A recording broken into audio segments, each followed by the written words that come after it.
Whispers of the Heart doesn't get a lot of attention, but it probably should, because for what it is, it does it very well. A coming-of-age story about a girl learning about life and romance and growing up and parents and family and friends, all that stuff. Yeah, I know what you're thinking. Haven't we seen this a million other times in a million other movies made for teenagers and tweens, and they're always done awful and they're always super sappy and cliched? Well, while there are a few corny moments here or there, I think this is actually a very well done film that really addresses the age. I think it very much shows the battle going on with a lot of young people between their passion and what they should most likely do with their lives. Our main character is named Shizuku. She's a bookworm who loves to write and discovers one day that all her favorite books are checked out by another person. She starts to daydream about who this person is, but then realizes it's a boy she can't stand. Over time, of course, they both start to lower their defenses and they realize they actually really like each other. But that's only one part of the story. Another part involves her discovering this antique shop where all sorts of statues and beautiful items give her ideas for stories. She befriends the owner and starts to find there's a real magic to the place, at least in a way that inspires her imagination. So much so that she's now determined to become a full-time writer, even at her young age. She tells her parents she wants to drop out of school and spend all her time trying to write her perfect story.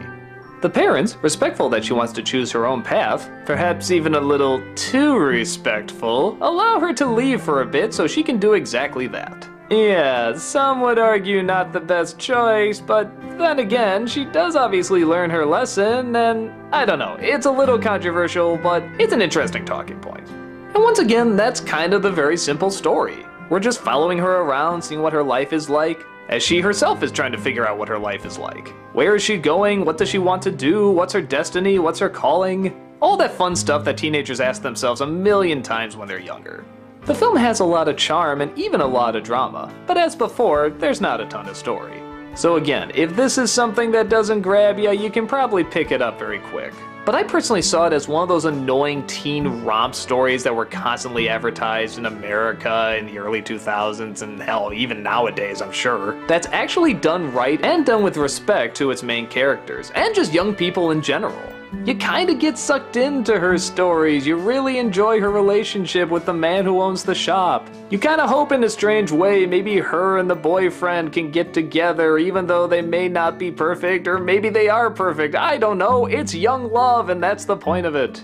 Even the corny scenes, I mean like the really corny scenes are still so damn likable. There's a scene where they're trying to learn this American song, and they're trying to learn it in English, which yeah, is a little weird with an American dub, but I think you can still catch on to what they're doing. And as they're trying to sing the song, all of a sudden all these guys are just getting back from a concert and they hear her singing, so what do? They all go down and they start playing with her. Oh my god, this is so silly and hokey, but I can't help it, it's just so likable. Maybe it's because the rest of the atmosphere of the film is just so down to earth and so mellow, so that when something like this happens that is pretty cheesy, you kind of accept it because it doesn't happen that much in this film.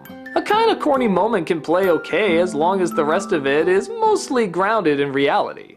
It doesn't go for too many obvious laughs or too many traditionally dramatic moments. It instead tries to capture that age when possibility starts to meet the real world. When dreams can be dashed, but when you discover that just means new ones can open up.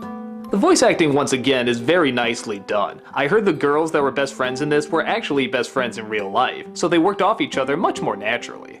They even got Carrie Elways for this one throwaway role that actually plays a bigger part in a later movie, but we'll get to that when we get to that. It's actually clever that they brought him in for just a few lines, but again, I can't say too much until we get to the later film. If I do have one problem with the film is that the ending is really sporadic, out of nowhere, and really fast.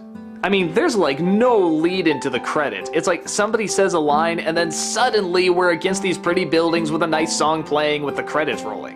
There's no segue, there's no fade to black, there's no nothing, it just jumps straight to it.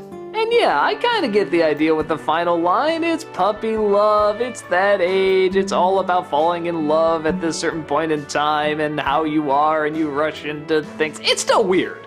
But still, the rest of the film is really charming, really nice, really laid back. I feel very much captures an age that isn't life or death, but rather just discovery, influence, and making mistakes here and there. It's kind of all those things you want to see in those popular coming-of-age stories that are also kind of corny, but they're done right. It's soothing, it's enjoyable, and it's definitely worth checking out.